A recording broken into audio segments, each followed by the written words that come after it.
What are some of the issues that you feel most strongly about right now?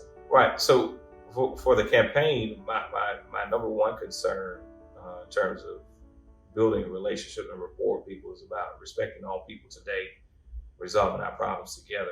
District 25, I believe, is one of the most culturally and philosophically diverse districts in South Carolina.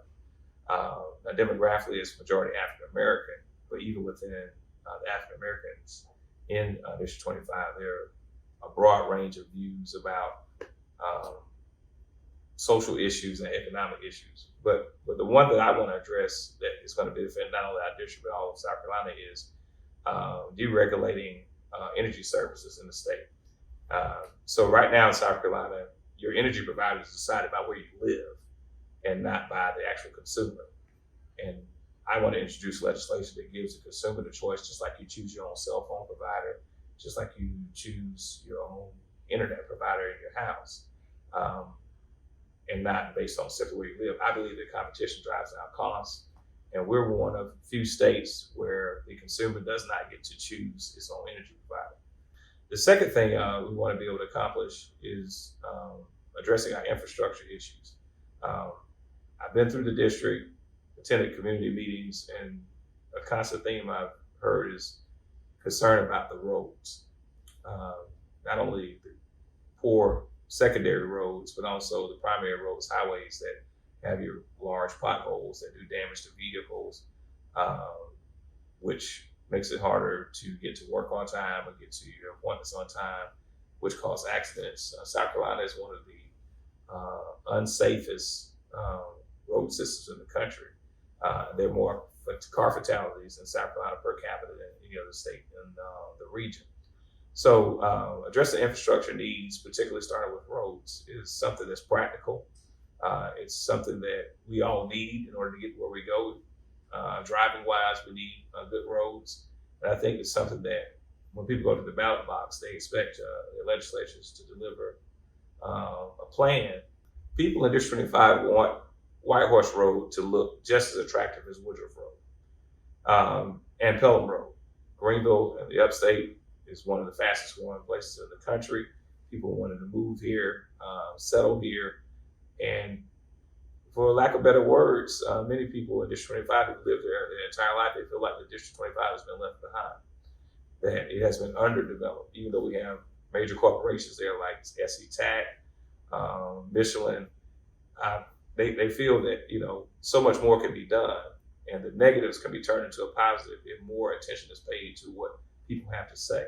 In the lower White Horse Road area, the intersection of 291, over the past 10 to 12 years, there have been a lot of traffic, pedestrian fatalities, and people on bicycles have been hit by trucks and cars.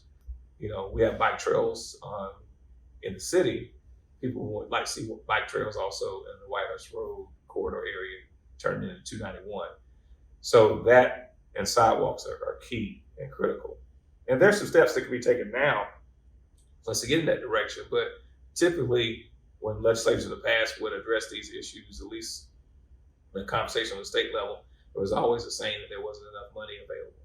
And then people in Greenville are firing back, say, well, how did you get it done on Woodruff Road? How did you get it done on Pelham Road?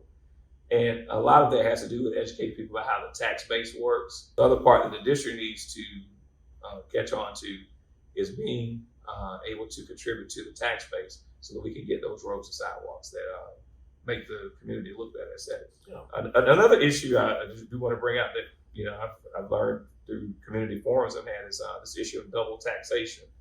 So there are some precincts in District 25 that are in the city. One is Pleasant Valley, where people are paying county tax and city tax for their properties, but it's all fused into one bill.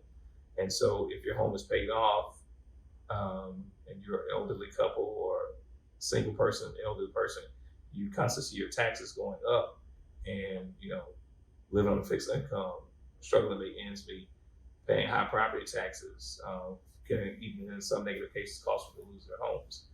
We're one of the few states that still practice double taxation. So I like to introduce legislation where people only taxed on their property one time. They're not paying a county and a city tax and receiving it on one bill. They're just simply paying property tax. And that's something that I think voters will definitely benefit from with legislation that, puts more money in their pocket so they can give back to the economy.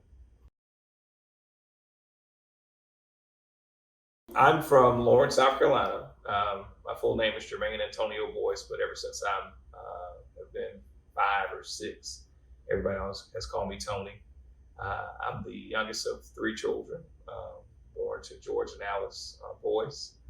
I did my undergraduate at College of Charleston, bachelor's in elementary education. I was actually a hotel manager for about a year after graduating undergrad with Hampton Inn, right here in Spartanburg, by the way. And then I accepted a call to ministry in 2000, and I enrolled in seminary that fall at ITC in Atlanta, Georgia, part of Morehouse School of Religion. And after graduating there, I moved back to the upstate in Greenville. I was an assistant pastor at a church called Reedy River Baptist Church for 5 years. During that time, my wife and I, we were married 17 years, got married in 2005. We have 2 children, a boy and a girl. My daughter's 13, my son is 9. And we have lived in Greenville County ever since we've been married.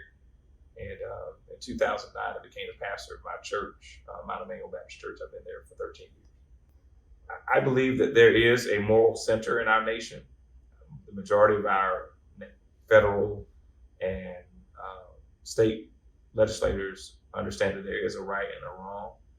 The political differences about strategy, how to get to that right and wrong in terms of resolving problems, is at the center of what my campaign is about. So respecting all people today, meaning that even if someone comes from a different religious tradition, a different political persuasion, because I'm an independent, we as human beings owe each other mutual respect. We have a political culture federally and statewide that's very partial. It's very partisan. It's people sticking to their political tribe, if you will. And then you have a very large group of population nationally and locally that doesn't want to be a part of either tribe. And that's very much why over the last 8 years I've been leaning more and more towards being an independent. Because there are things that I agree with both parties. They're very right on. But there are things that I don't agree with either party that are right. And 55% of Americans, according to the USA Today poll, don't identify with either political tribe. So collaboration, getting both sides to meet in the middle on some very serious issues is critical. And I think that's what I can offer